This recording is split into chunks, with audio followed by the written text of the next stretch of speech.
Hello, hello. It's Monday, and I am Patrick Austin, and this is Maker Monday. And of course, I'm here with James. How you doing there, James? I am good. We got a good show on tonight, and it's Monday. I'm very excited to be here.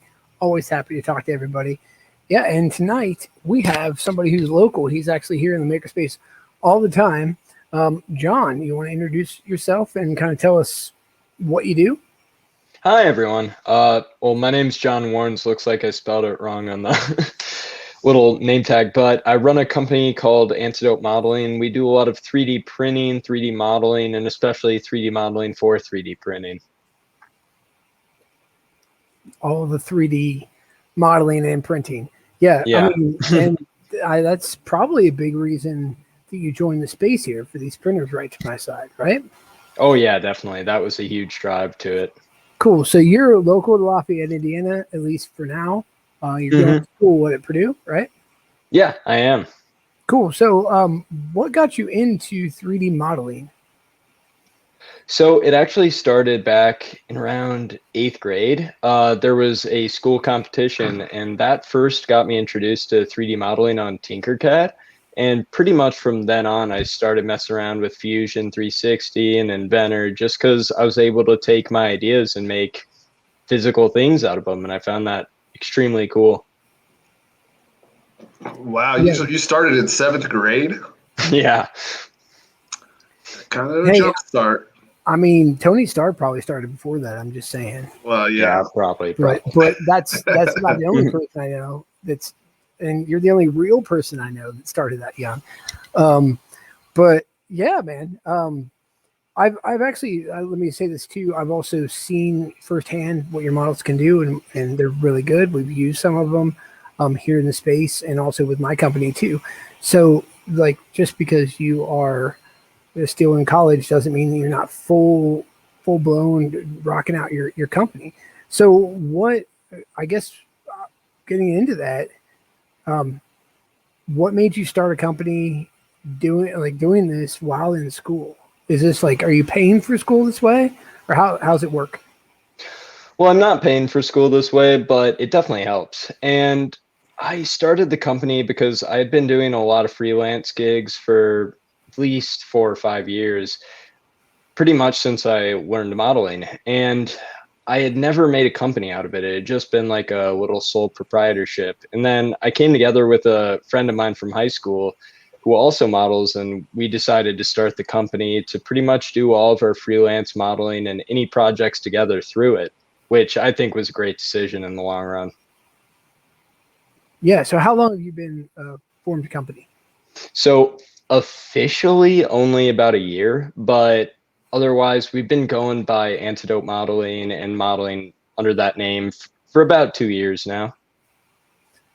Very cool. Yeah, there's some definite advantages to having your own company there. Yeah. So I want to take this time for just a second.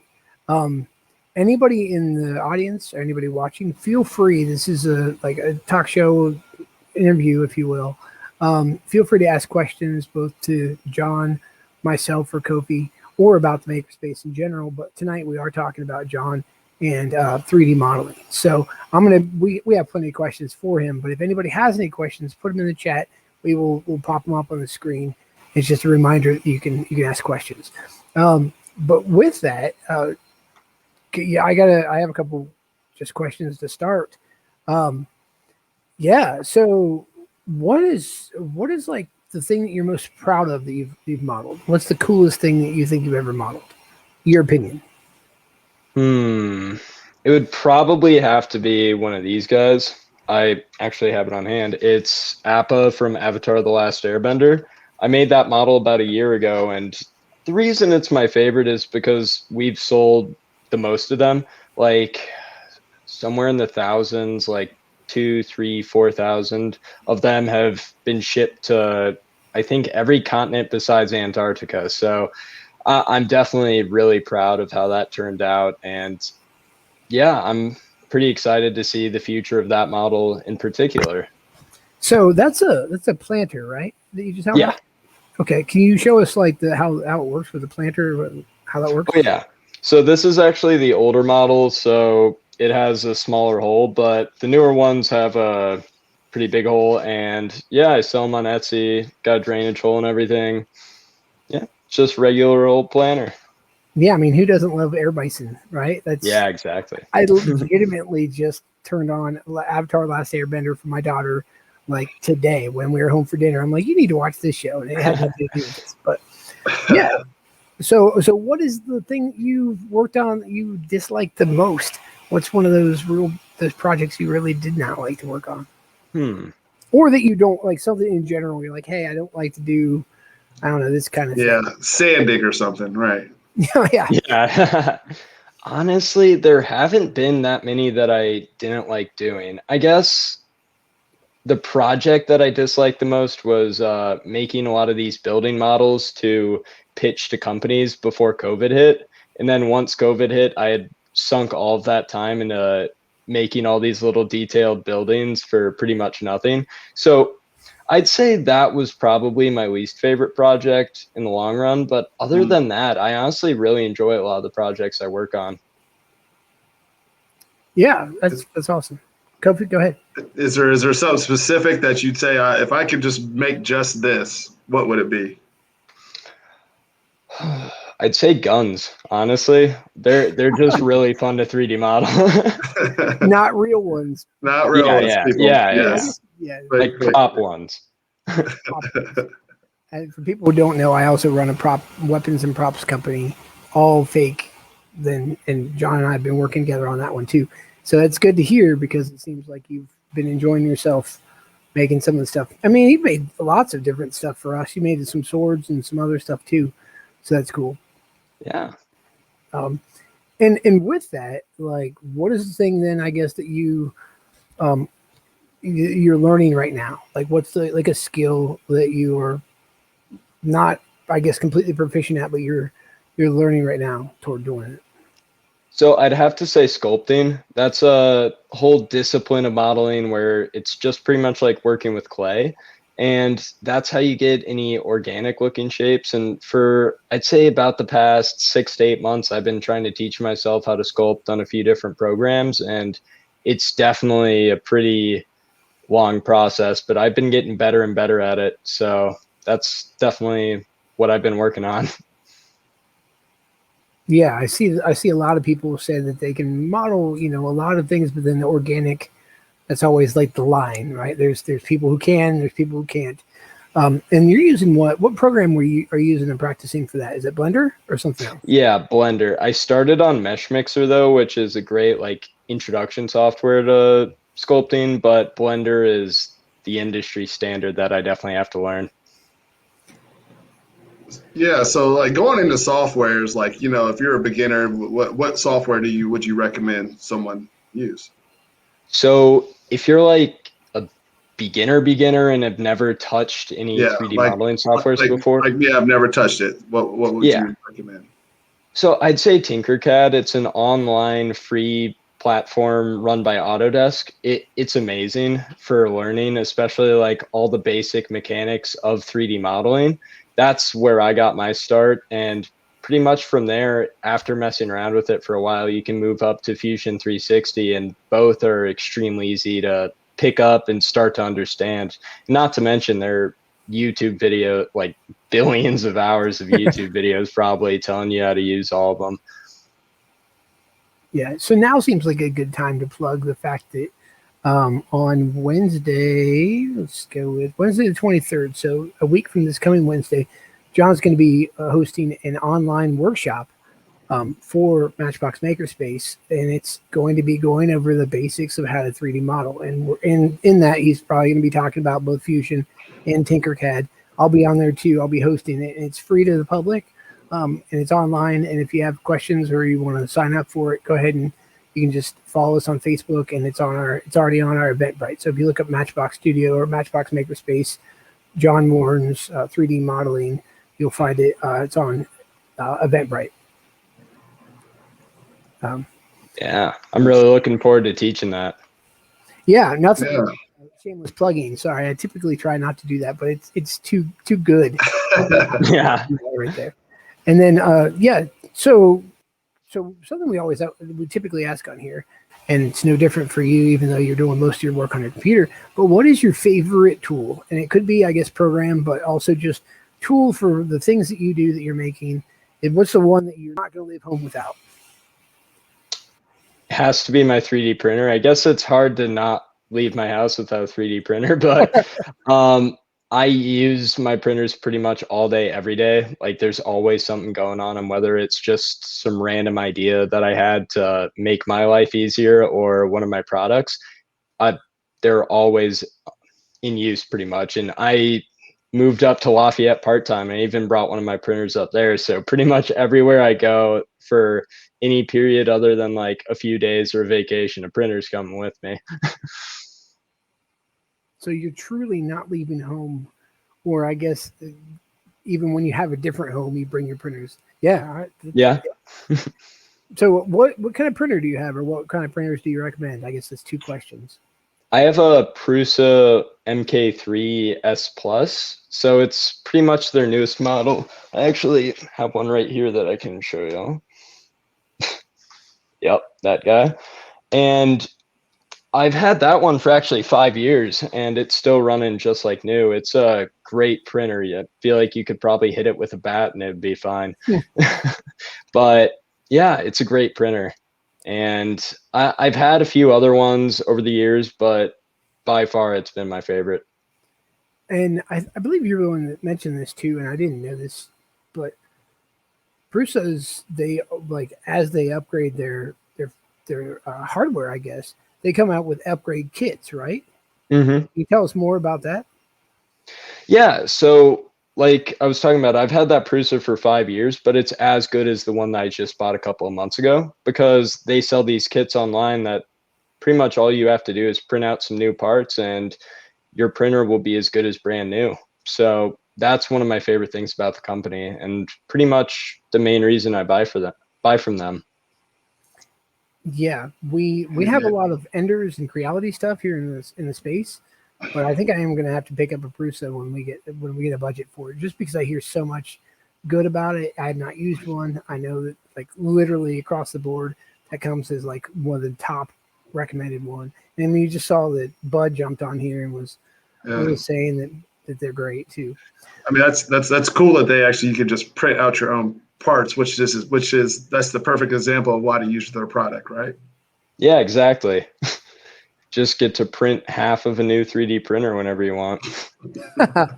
Yeah, or when you come up with one, you can design it yourself, right? Exactly. So going to that, so prototyping, right? So you do a lot of prototyping, it seems. Yeah, I definitely do. Modeling, prototyping. So take us through kind of your prototyping process. Like, so say you model something, you come up with something, how bring us through like from thought to finish. So usually when I'm coming up with a design or product, it'll start with me modeling out the basic product. And I'll usually have to do 1 or 2 print tests before it's something I'm happy with. But it's usually just a long process of making a design, printing it, making it better, printing it, making it better, and so on until I get the right thing. Sometimes it takes me 3 or 4 tries, but sometimes I'm really lucky and get it on the first try. Yeah, we see that a lot. We do a lot of prototyping down here in the space as well with all kinds of different machines. Yeah, same thing. And yes, Kayla is totally right, except for returning it. Don't do that. That's dishonest. But still, you're still making printers with printers. That's crazy to me. Yeah. What's the craziest thing that you've ever printed material wise? Have you ever done anything other than like PLA? Carbon fiber would definitely be it. I don't print it much because it's not too great for the printer's nozzle and can wear it down, but everything that I have printed in carbon fiber has been like insanely strong. It's really fun to print with. Cool. And you do that on your Prusa? Yeah. It's awesome. Yeah. So anybody, I see we're getting some comments. Again, feel free to ask any questions below. But Gopi, we got some our normal questions. Yeah. Or do you want to go to the deck of many questions? Oh, well, I was going to ask him, like, what's the difference of printing with the carbon fiber compared to the other? Like, you know, like, why is it, I mean, because I'm not familiar with it at all. So, like, what is the difference? So carbon fiber is just extremely strong. And I don't know if the prints are stronger than steel, but I know that some printers can make carbon fiber prints that are stronger than steel. Not this printer, but it's a really versatile material, but you have to heat it up a lot, and it's traditionally really, really hard to print. So it'll just fail a lot, or yeah, but it's a great material for things like exterior car parts and stuff like that. Okay, cool. We got a question from Ben Pucka. How cost prohibitive is CF printing? So here, I'll grab a spool of filament. Basically, one of these spools of filament, this one's like half full. So this will cost like $20 for regular PLA filament, but for carbon fiber, it can be anywhere from $60 to $100 for something of this amount, which really, like, if you ration it over a long period of time, it's not super cost prohibitive, but if it's something you're going to be printing a lot of parts out with, it's going to be really expensive. Yeah, that's actually not as bad as I was expecting, though. And if you're printing out car parts, then you're saving money on car parts, right? I guess if they print well. That's Right. the problem with Yeah. getting it to print well. Yeah. So, what other questions you got, Kofi? Well, we could start off with our kind of slightly off-topic question, one of our off-topic questions, I guess. What device or technology do you wish existed that doesn't right now? Jeez.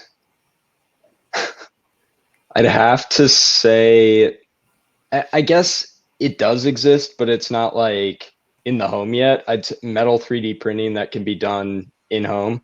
Like it exists on an industrial level, but it's still like way too expensive for someone like me to be able to do it. So once the technology catches up to the point where the cost goes down, that's definitely something I'm looking forward to.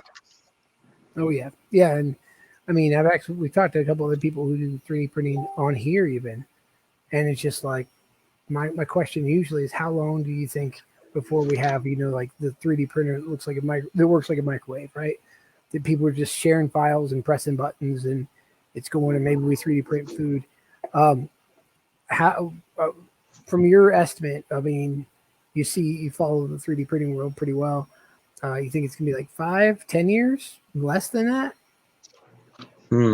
That's honestly a really hard question, because as fast as stuff is developing, I feel like overcoming the hurdle of people being able to fix their own printers and like know how all that stuff works, I think it'll be another 30 years before most households have one, or even if that'll even ever happen. But yeah, I'd say at least 30 years to get to that point, which I know is a pretty long stretch of time, but I think it'll just be a very like gradual over time thing. Stuff will get better and better, and more people will have them. Yeah. I mean, now a lot of people I know have some, either FDM or resin. But I will say that, 30 years sounds accurate to make it into an appliance instead of a tool, right? Yeah. So the big thing is right now that a lot of people think that you can just press go on these things and they work, and they don't. They take maintenance, and it's like a tool. At very minimum, it takes the amount of maintenance, so like maybe a lawnmower or something else would, where you'd have to clean it and that sort of thing. It's not just a microwave or a fridge that you just kind of always work, and maybe there's a repairman every once in a while with it. That being said, I mean, I'm hoping for less than 30 years, right? I'm hoping for less, right? But, yeah, that would be awesome. Yeah. And then what's your experience with resin printing? I'm just getting into it. I only got my first resin printer last December, and I'm still figuring it out. But through working at the MatchBOX Makerspace, I've definitely learned a lot more. And same thing with working at the shop of Wolfgar Weapons and Props. But yeah, so I'm fairly new to it, but it's something that I'm definitely getting more and more interested in. Yeah, we that's part of the beauty of here, right? Like we have a couple different resins that we can try, but it's quite different. For people who are wondering, there's the difference between FDM that's the normal ones that you'd see, with the head going across and it's printing layer by layer, and then resin will print with light, and it's different. I have a question for you, very very specifically though. When you're making a model for resin versus FDM, what are the challenges, right? So with FDM, you really can't have like super thin parts because those either won't print or they'll just break super easily. With resin, you're able to do that where you can have like super detailed stuff. And same thing with FDM and any detail, you have to realize that there are a lot of limitations with the printers and some detail will just never show up. So sometimes I have to make the sacrifice of choosing quality of what the print will look like over quality of what the model will look like. And with resin, that's kind of different because pretty much anything that I can model can relatively easily be resin printed. Not everything, but a lot of things. Right. Yeah, we see that a lot in here when people come in. People used to always want to come in and print D&D miniatures or Warhammer miniatures or something, right? And they would do it on just the FDM. And now that we have resin printing, that's actually reality. Like you can get little tiny little figures that have super high quality detail on resin, where on FDM it's just the detail would just be lost, or it would be so thin that it wouldn't print. So yeah. What's a technology? What about the conveyor belt printers? What's one? Oh, How do you feel about those? I think they're kind of a gimmick. As of right now, like Creality came out with a printer called the CR30, I believe, which basically, to everyone who doesn't know about it, works like one of those 3D printers that you saw back there, but has a belt where it just keeps moving. And I think right now, at least what I've heard is that that printer is not very good. But I think for the future of 3D printing, conveyor belts are going to be a lot more popular as print farms become bigger and bigger, because then you won't have to deal with as many people unloading all the printers.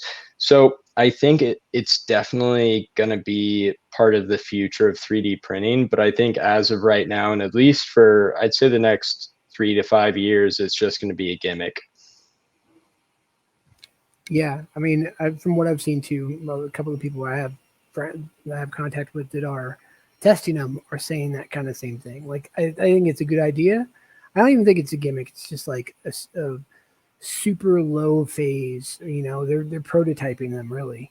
Still, Yeah. they've released it. It's a beta or alpha test of them to the public where they're all gonna. I mean, look how far other 3D printing has come, right? In the past couple of years, because when you let everybody use them and everybody's like, man, this thing's awesome. People are going to learn secrets. They're going to learn ways of doing things. If you look on Thingiverse, for example, which is a website that you can go to and just find all kinds of different models. There's literally pages and pages and pages of things that will help you, like that you can add to your 3D printers that will help you 3D print too. So I do think that like things like the belts, the conveyor belt printers and other things like that are going to be a thing we see. They're just in like beta stage right now at best. Yeah, I agree. Yeah, so let's go to the deck of many questions. What do you say, Kofi? I love this deck. It's just got random questions. They don't really have to know about makings all the time. All right, John. I got here's a good one. When you think about success, who comes to mind and why?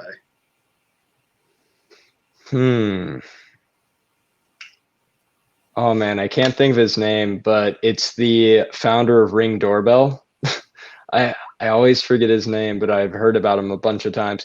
He basically came up with a company idea, sold it for a few million, and then decided to go into his garage and tinker around with stuff until he came up with an idea that would make him money. And I think 5 years later, he sold his company for $1 billion to Amazon. So I'd say that's the ideal version of success, where you're able to pursue your ideas relentlessly until you come up with something that's really going to stick. And that's the version of success I've always been looking for, and the one that I'm hopefully going to be chasing all my life. But yeah, and there's so many success stories like that. And I think that's one of the coolest ways of succeeding, honestly. For sure. That's a really cool story. That's definitely a good one. It's one of those American dream kind of things, right? Oh, yeah. Right. Exactly. Let's get another one there. All right. Oh, here's a this one's funny. Yeah. If there was a sandwich named after you, what would be on it? The John Warrens. Okay, let's see. Have to be Texas toast with like an egg, guacamole, and regular burger and onions on it. That seems like it would be pretty good. That was oddly specific for you just like making something up. Yeah, I don't know. Is that like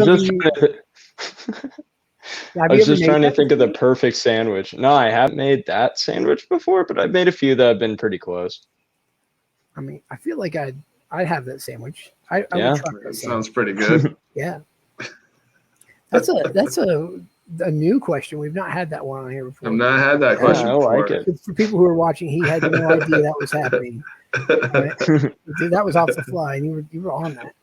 But I mean, these questions are, meant to just get to know you more as a person.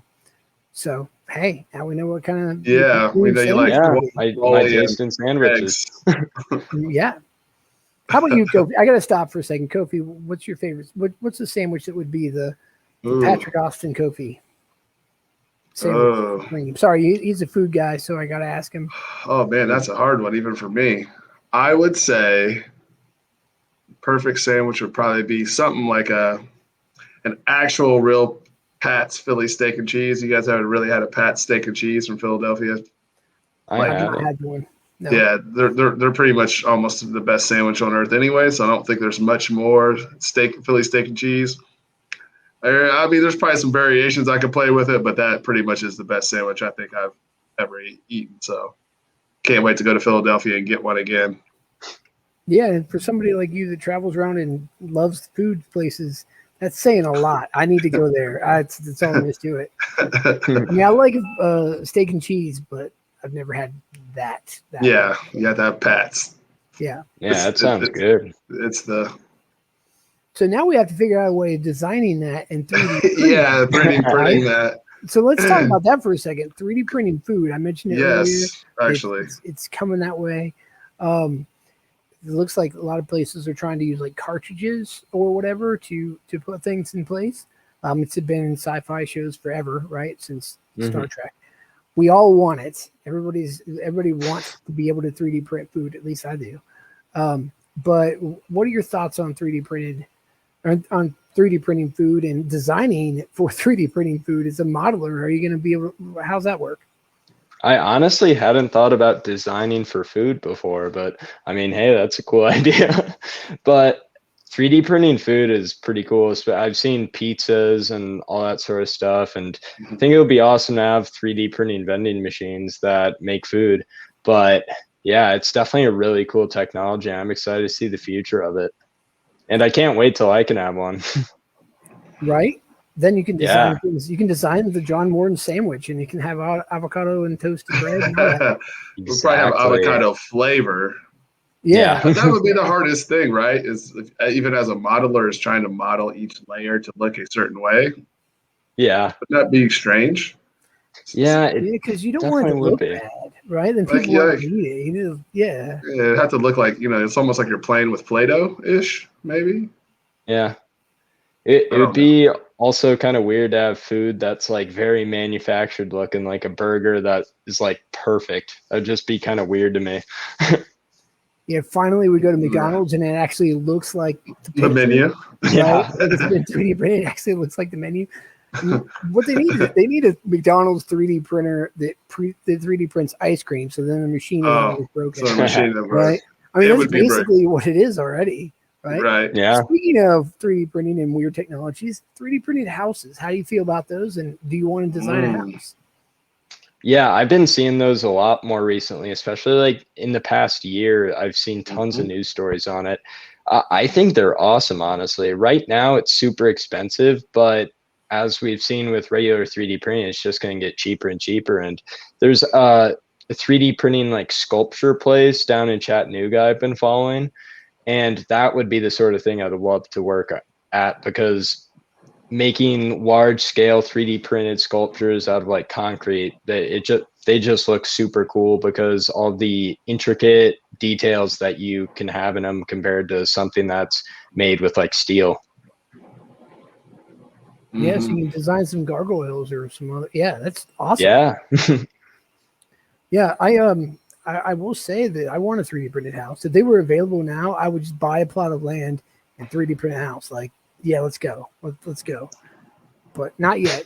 We had to wait for them to have like, I guess, a mobile crane or something station. That's gonna be.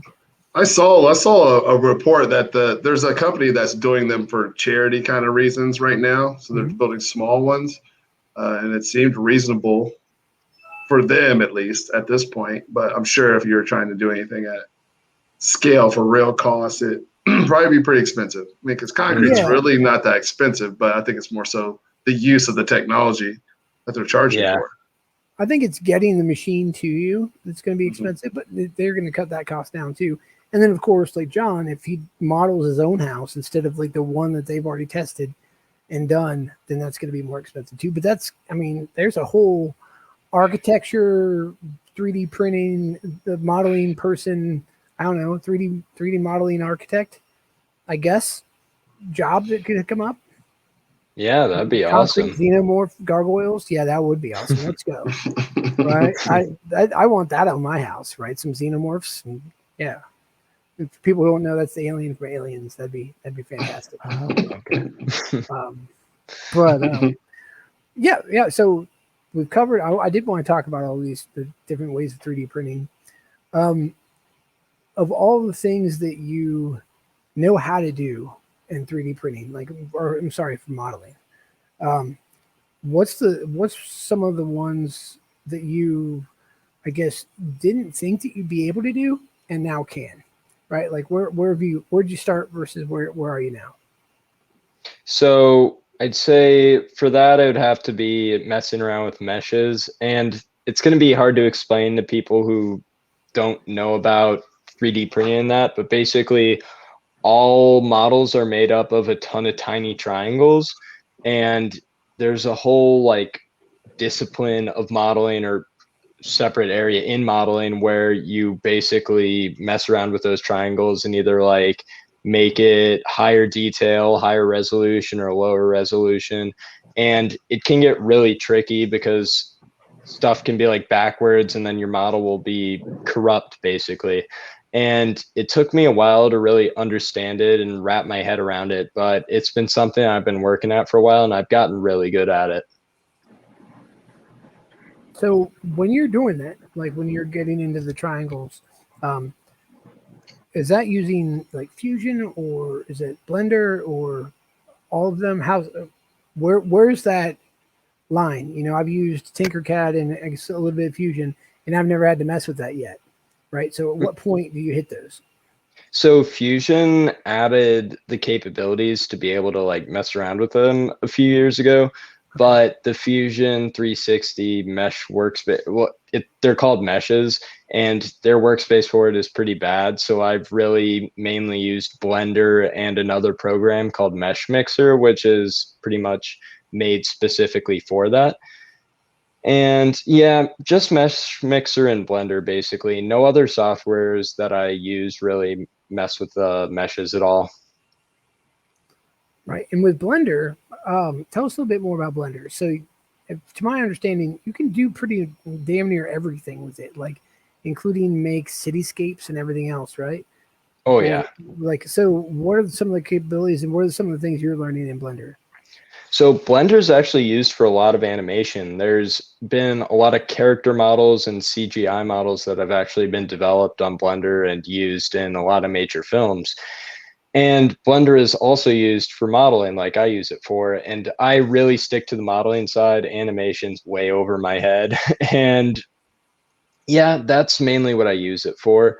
But I've tried using it for rendering as well, which basically is trying to get photorealistic renders of models that I make. And it can be pretty difficult to understand how to do all that. But through a lot of tutorials, I've figured that out.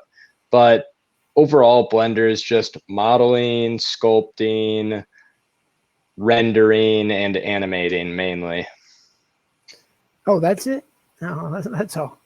You can't make music with it, apparently. Oh yeah. Okay, so another question that we tend to ask that I really want to know the answer to here. So you get a time machine. John Warnes can go back in time and ask or tell John Warnes anything else, younger John Warnes, anything else. What advice would you give yourself? Also, no butterfly effect. It doesn't affect anything as far as like, doesn't change who you are now. Well, I'd probably tell my younger self to invest in Bitcoin, honestly. That'd probably be the first thing. But if I'm not supposed to say that, I just tell my younger self to pick up 3D printing as soon as I possibly can. Because, yeah, it's definitely something I really enjoy. Yeah, I mean, I remember when people were literally mining Bitcoin on like the computers that we just like had right there. And my friends being like, oh, I got like, whatever Bitcoin. Why did I not jump on that? Like they were talking, they were right there doing it. Oh man, I just didn't. So yeah, time machine, that's a good idea. Go back and invest in Google. Yeah. Oh yeah. On random things are yeah. That's hot tub time machine type stuff right there. Oh yeah. If you haven't seen that movie, it's fantastic. And the second one is also great. But there's a second one. Oh no! There's the second hot tub time machine. Real quick, this is very important. Is arguably, in my mind, better than the first one. I gotta agree with that. It is really good, like really, really good. Kofi, you gotta go see it.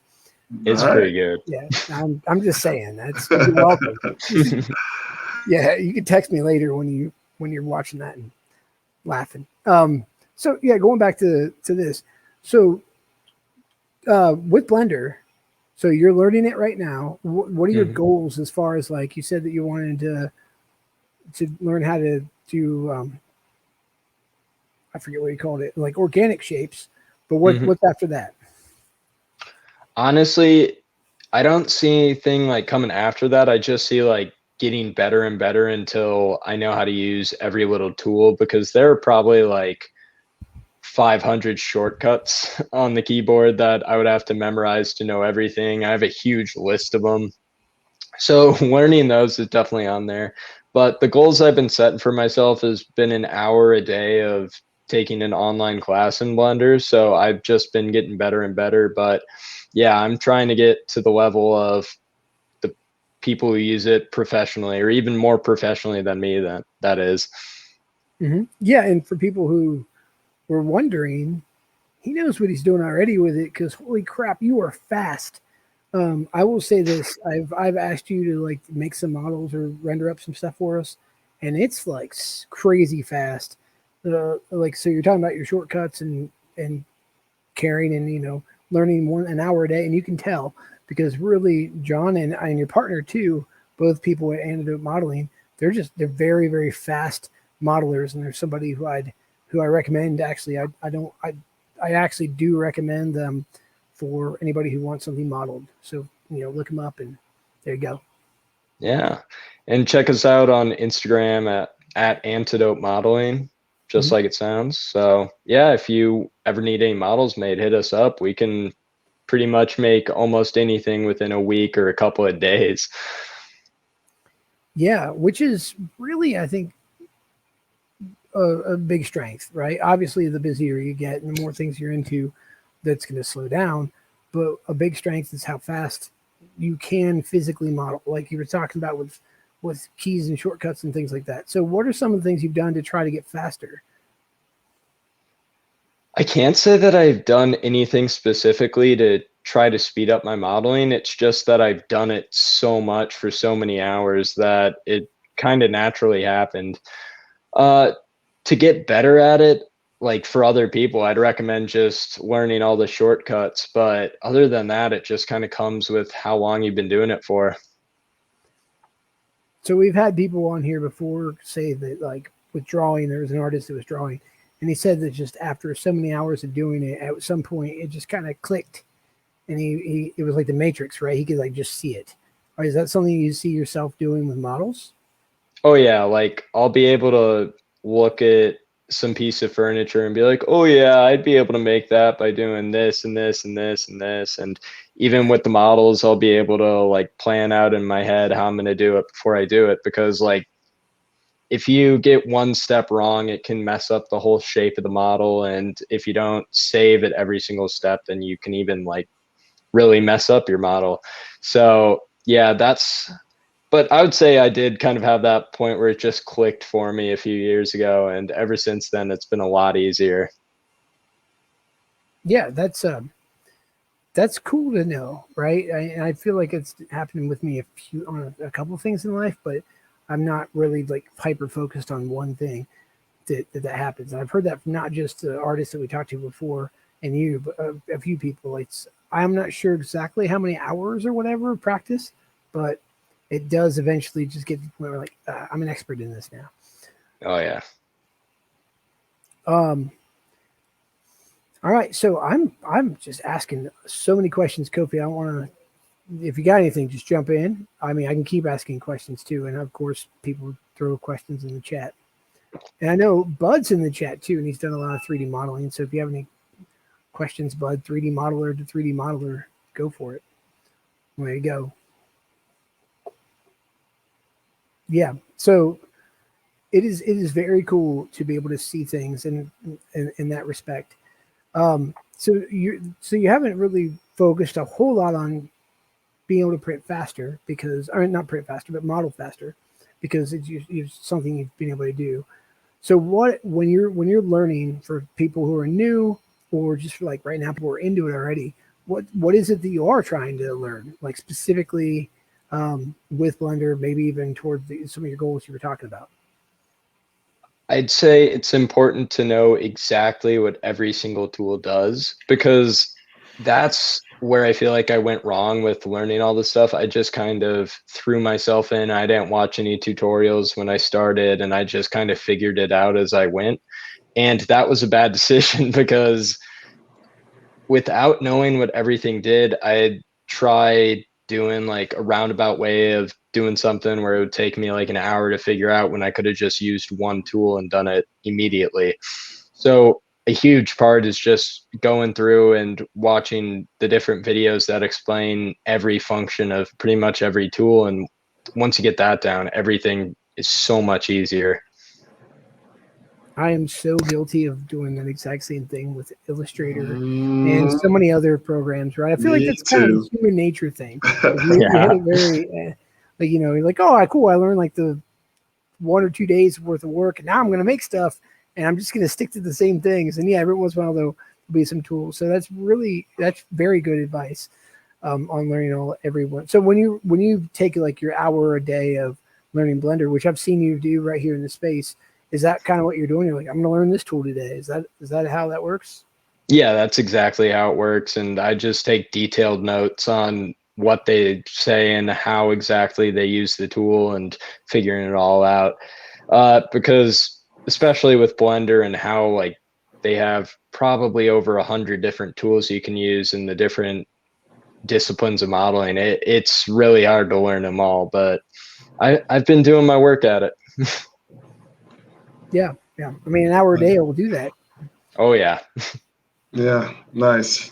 We got a question from John Quaid.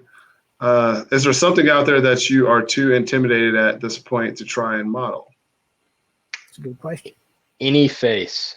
I definitely don't feel like I'm to the point where I could confidently make a like person's face, because I'm very much so a perfectionist when it comes to my models, and making like mechanical models and that sort of stuff.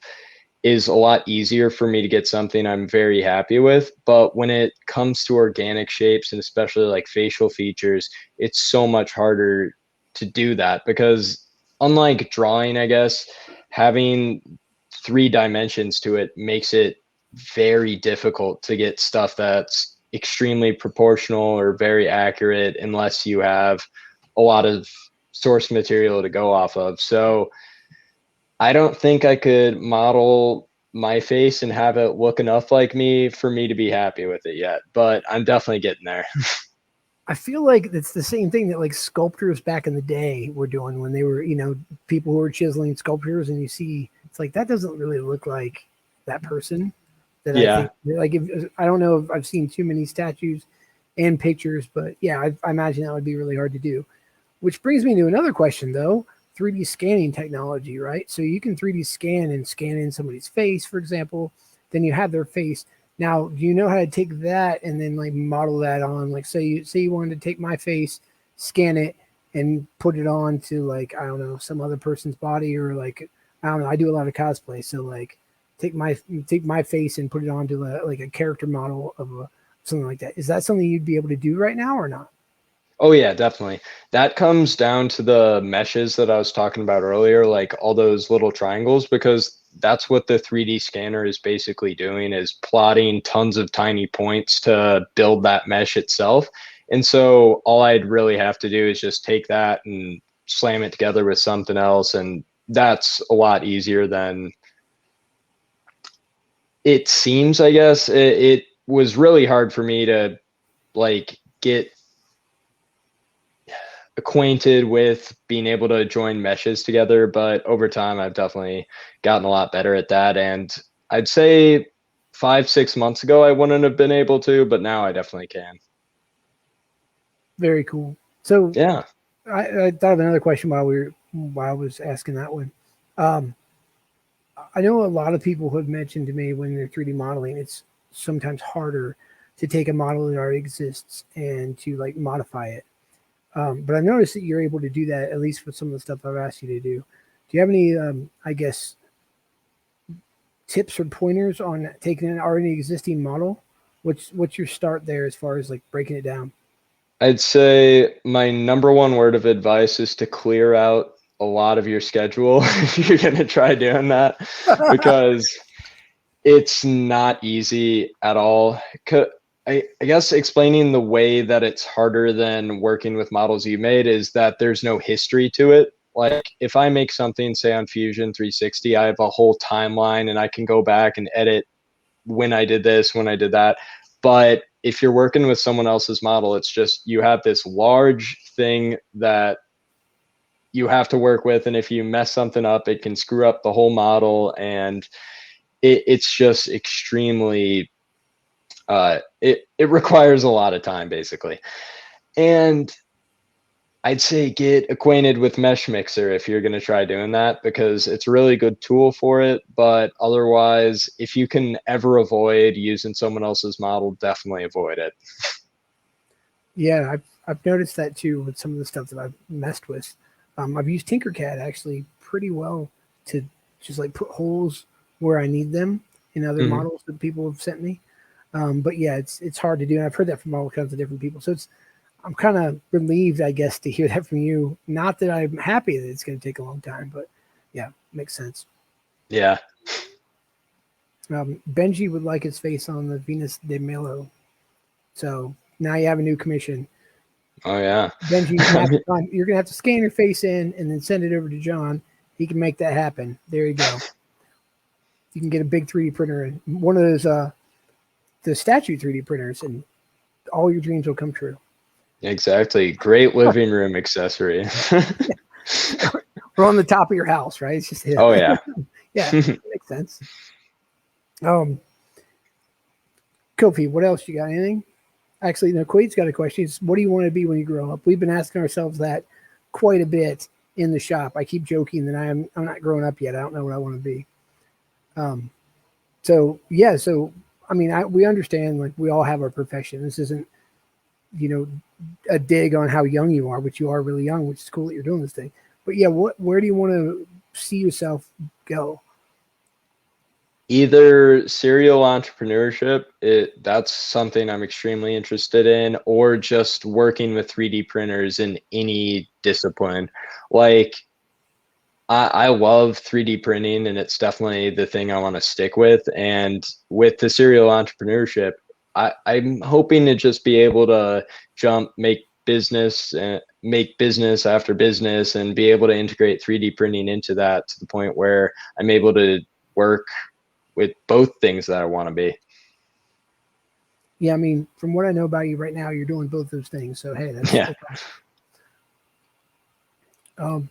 Kofi, what do you want to be when you grow up? When I grow up, Yeah. I mean, I'm still growing up, so but I want to be. I kind of want to be like Anthony Bourdain. What he did, man, that's pretty awesome. Like, interviewing people and eating food. Yeah. Like, You can start Hot Ones with something else. Who doesn't want to do that? I mean, at least I don't really want to do that. Yeah, he doesn't really want to do that. I just want to travel, eat food, and talk to bands and cool people. No, I mean, it sounds like it would be perfect for you for sure. So that sounds awesome. Well, you're already interviewing people, and I'm already interviewing people. I don't think anybody's going to really care if you want to eat food next time on here. Okay, next time I'll make sure. Next time I'll try to get a Pat's Philly steak. We'll make it thing. Actually, in 2 weeks, Nathan Blanchard's, I'm sorry, I said his name wrong. Nathan from IFN is going to be back on, but I want to have him in the studio because his internet died last time. So maybe we should all just you should bring in some food and we should all be eating at the same time. We can make this a real thing because we both know Nathan. True. I'm just throwing that out there. And then also we'll be doing possibly some stuff in the same room too, and we could do it that way too. So yeah, we can make your dreams reality when you grow up. We can make my dreams reality. Yeah. And I mean, John's already doing his dreams. This is true. Right? This is Maker Monday. I gotta ask, John, how old are you? I'm 19, but I'm about to be 20 in like a few weeks. So pretty young. I'm a freshman. Yeah. Actually, now I'm a sophomore. Yeah. So start your own, have your own business, have your own, doing what you want to do at 19. That's pretty awesome. Yes, I would say that's really cool. Thank you. Yeah. And Quaid says he's down to try your food, and Jenny wants to go with you.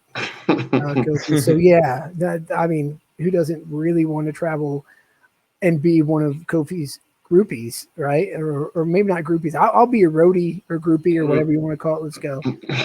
A food groupie. Yeah, let's go. Group foodie. I think that's what that is. That might already be a thing. John, you down? You can do some entrepreneurship along the way. You want to come? Oh yeah. We do have one more actual question we normally ask as we're getting close to closing down that we haven't asked you yet, John. And this would actually be a good one because since you are a little bit younger than us, this might actually be a good one. Which band, artist, dead or alive, would play at your funeral? Oh man, that's a hard question. I guess I'd have to go with my favorite band, which is Dirty Heads, because all their music is just kind of like good vibes and happy, and I don't want to have a sad funeral. So that would have to be it. That makes sense. That right there is the generation between you and I. I have no idea what those are, but I'm glad it's a good vibe. Yeah, most people don't. So it's okay. Oh, is it not like I don't know. Like I just found out that The Weeknd was an actual artist. I don't know, a month ago, 2 months ago or something. It was very strange to me. I'm like, why are people so excited? I mean, The Weeknd's cool and all, but I really didn't know. God, you're old. yeah, that's it. Yeah. I make things. I don't pay attention to that kind of stuff. So John, you also mentioned that you wanted to do you were very into entrepreneurship too, which I've noticed that you're here as well. Does that spawn from something, or does the modeling? I mean, when you were growing up, do your parents always like encourage you to try new things, do that kind of thing, or how'd you get into this, I guess? Yeah, my parents definitely always pushed me to try new things and just figure stuff out. And I guess it all started back when I was in like 3rd or 4th grade. I was selling like duct tape wallets to people, and then I was selling like these pencils that smelled like stuff that I'd buy. So I've pretty much always been hustling, I guess. And so I feel like the entrepreneurship just kind of spawned from that. And I've always tried to find a way to make money off of the idea that I have. And that's always something that I've been trying to do, and that something I'm always still trying to do. So entrepreneurship is just kind of evolved from a hobby to my lifestyle now. Yeah, man, that's awesome. Nice. I want one of your 3D printed duct tape wallets. I'm just saying. You gotta 3D print duct tape, and I'll buy your wallet, or I'll buy a wallet. And then Nan's on here too. Hey, Nan, how you doing? So Nan runs Indiana Makers, and huge in the making community. So nice to see you, Nan. And yeah, she's trying to. Yeah, she we said. can't say that we're old. I'm old. I'll say it. I hit I'm 40. That's old compared to 19. I'm older. But no, there's still plenty of time left, and with 3D printing technology and modeling, dude. Oh, okay. I gotta talk about this because we're talking about 3D printing, and I just saw it the other day on TikTok, and I want one. They make like straight up another thumb that you can attach, and it like goes down your arm, and there's another thumb, and you actually hook up a little device to your. I've been looking into this. I really want one. You hook up a little device to your big toe, and you literally apparently control the thumb on this side with your big toe. And it looks like it's kind of, at least was prototype 3D printing wise. But guys, we get that's like extra cyborg stuff that we get to do. I am so excited. Think how much better modeler and shortcut keys and everything you could do if you had an extra thumb, John. You with me? Yeah, amazing. Okay, most people I'm like, dude, I can have an extra thumb, and they're like, that was me. That's what we're getting. Kofi's just like, your big toe's not doing anything, just sitting there. Like, yeah, exactly. I thought it was really cool that they tie it into your big toe. I mean, it'd be great if it was just like they could just tie it into your arm, right? But whatever, they're getting there. It's a prototype thing. How else are we supposed to go into a cyberpunk future? I guess I don't really want the dystopian terribleness of cyberpunk, but I do want the other stuff. I want the appendages and random things like that. We'll get there. That's what 3D printing is all about. So that's, I'm going to add this to another question that I tend to ask, I guess, because Kobe's like, man, dude, you're strange. But yeah, if you could have some type of like cyber enhancement, what would it be, John? I guess it would be pretty cool to have like an RFID implant that would do things like unlock my phone, car, and be hooked up to my finances. That would be pretty awesome to just have like a little chip in your hand and be able to pay like that, or open up like your workplace or any of that. So I'd say that would have to be it. It's pretty simple, but like it would be pretty useful, I think.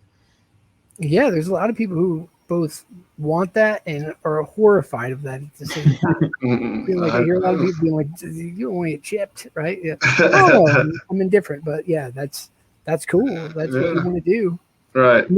You got to have people test that kind of thing. Yeah. What about like you could have like an extra thumb maybe that would have that in there, right? So that's like 2 in 1.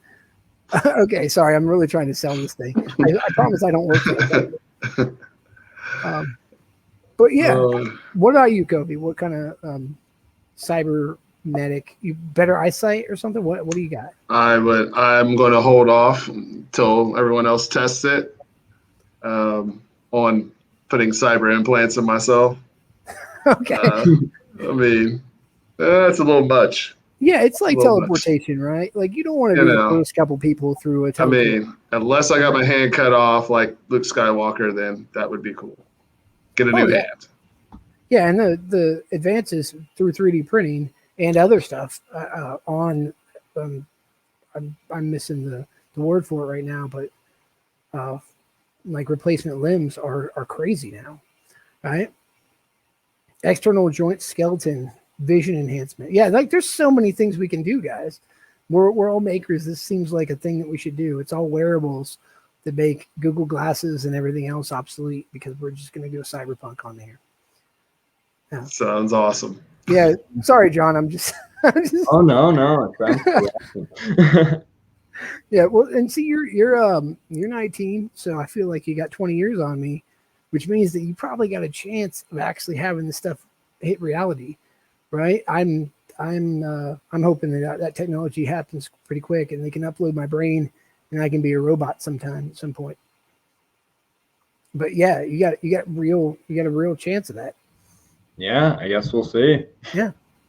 Okay, cool. Well, we're at our hour and I've gotten really weird with it right here. So I apologize. Yeah. Go, John, go ahead and tell them where they can find you and so forth and so on. Yeah, so check out my Instagram at Antidote Modeling. And yeah, I'd say that's the best place to reach out, or check out Etsy under the same name. But yeah, I'm looking forward to hearing from some of y'all. All right. And I am Patrick Kofi Austin. You can find me on LinkedIn underneath that whole thing, or you can find more about me and Mojo Up, the hustle and grind at mojoup.com. Well, first of all, I really like what Quade just said. Let's get weird with James Wolfcar. That's got to be something at some point.